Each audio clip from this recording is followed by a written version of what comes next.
The Fuji X-T1 is a hybrid camera released in 2014. It uses the famous second-generation X-Trans APS-C sensor of 16 megapixels. The camera's mount is still used nowadays, which gives access to a large number of lenses Fuji or third-party brands. But I've only used the X-T1 with adaptive lenses. Indeed, the Fuji X-T1 is particularly suited for using vintage lenses. You can shoot with lenses that have no electronic contacts and use focus peaking. The 16 megapixels only sensor makes the lack of resolving power of old vintage lens a less limiting factor than cameras with more resolution. As adapters are cheap and plentiful, it is also an economical way of enjoying this great camera without investing in costly modern Fuji lenses. Before talking about the sensor, which is the main interest of the camera, let's talk about the camera's ergonomics. Taking pictures with the X-T1 is enjoyable. Unlike other more austere digital cameras, we can appreciate the efforts made to make the camera more accessible.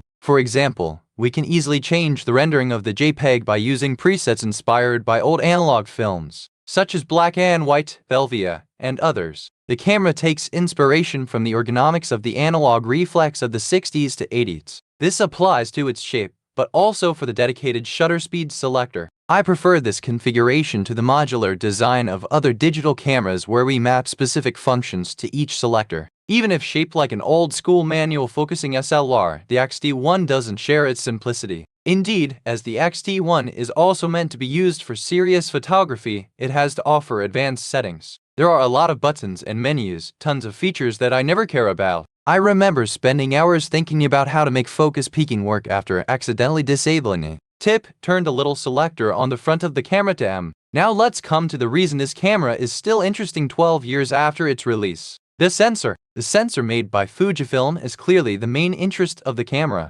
It gives the images a special vibe that is reminiscent of the beginning of digital photography. X-Trans sensors made by Fuji differ from the more common digital Bayer sensor in their color filter array arrangement. It gives the images a unique look with beautiful colors. But then, why use an X-T1 from 2014 and not a more technically advanced X-T5 from 2022 which uses the same sensor architecture? It is because of the unique digital vintage look the X-T1 gives. The first and second generations of X-Trans sensors give the images a unique vibe. With the next generations of X-Trans sensors, all these little charming imperfections have been corrected by Fuji. The photographs produced by the X-T1 sensor and algorithm have a subtle granular texture, vivid colors, and are contrasty. All these little imperfections and limitations make the images look lively and organic. It stands in stark contrast to the more clinical look delivered by other sensors. So, if you're looking for a camera that gives you images with a special touch and don't plan to make large prints of your photographs, the Fuji X-T1 is certainly an option to consider. Don't forget to subscribe to not miss the next videos, and leave a comment if you want me to treat a particular subject or have a question.